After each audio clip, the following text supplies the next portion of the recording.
Halo, kenalin, kita dari PKMKC. Yuk kenalan sama Nesa Rindawati Kusuma, Balkis Warah Inas Nabila, dan Fira Rizka Anjasari.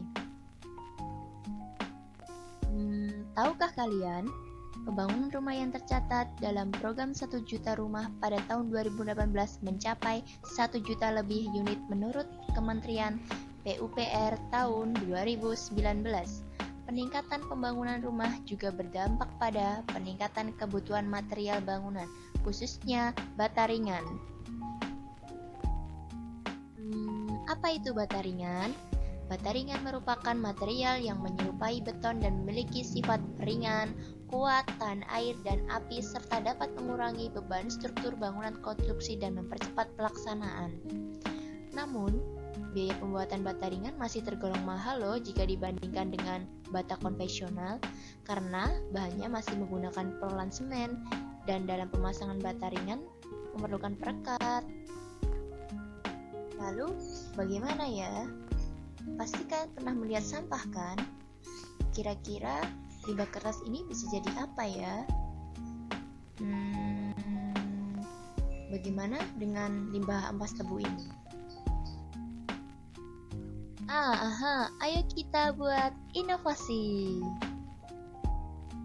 Inilah inovasi yang akan kita buat, yaitu adalah es balok. Apa yang ada di pikiran kalian ketika mendengar kata es balok? Eits, bukan es balok yang kita minum biasanya ya, tapi es balok ini terbuat dari limbah-limbah tadi loh. Kok bisa sih? Yuk kita simak lanjutannya. Sebelum itu, apa itu es balok? Kalian penasaran kan?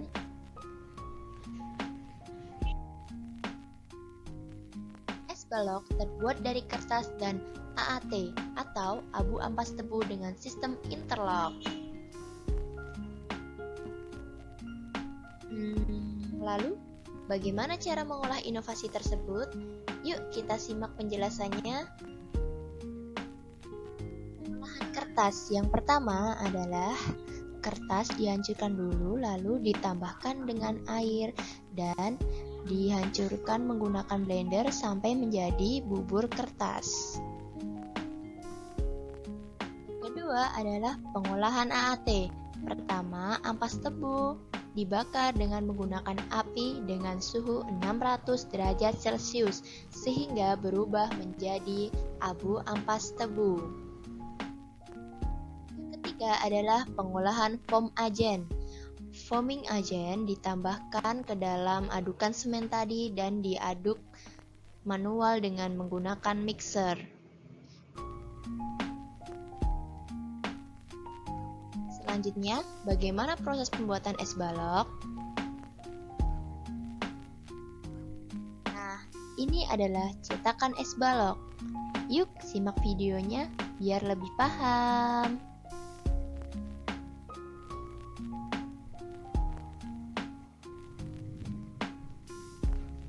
Cetakan es balok dibuat menggunakan plat besi yang dibentuk sesuai dengan desain es balok.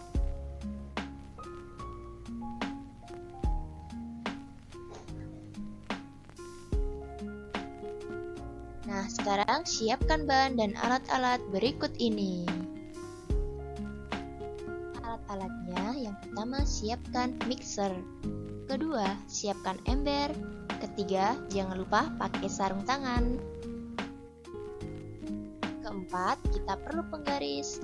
Dan kelima, jangan lupa pakai masker. Keenam, ada penekan hidrolik. Dan yang ketujuh ada alat selam. Dan alat yang terakhir adalah cetakan es balok. Untuk bahan-bahannya, kita menggunakan sika, kapur, gipsun, pasir, semen, foaming agent, AAT, dan terakhir adalah bubur kertas. Jika bahan-bahan tadi sudah tercampur, bahan dimasukkan satu persatu dan diputar hingga adonan homogen. Setelah adonan homogen, Maka ditambahkan air hingga adonan pada saat diremas akan menggumpal dan tidak menempel pada tangan atau hancur berserakan. Kemudian adonan tersebut dituangkan ke dalam cetakan dan dikeringkan secara alami selama 24 jam. Setelah kering, buka cetakan. Lalu, apa saja yang diuji?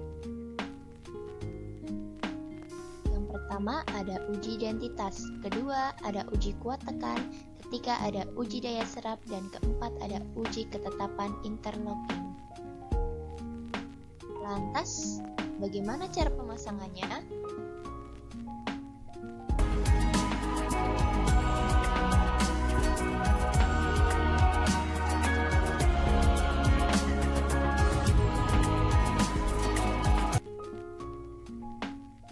Sekian penjelasan kami tentang es balok. Terima kasih. Ternyata sampah bisa disulap menjadi barang yang berguna. Ingat teman-teman.